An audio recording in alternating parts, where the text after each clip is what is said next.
National Weather Service in Louisville has issued a severe thunderstorm warning for Monroe County in south-central Kentucky, southwestern Cumberland County in south-central Kentucky, southeastern Barron County in south-central Kentucky, southern Metcalfe County in south-central Kentucky, until 2:45 a.m. Central Daylight Time.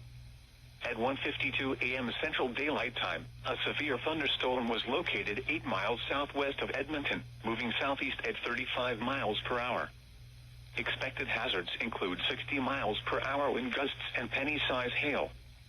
This is a radar-indicated threat.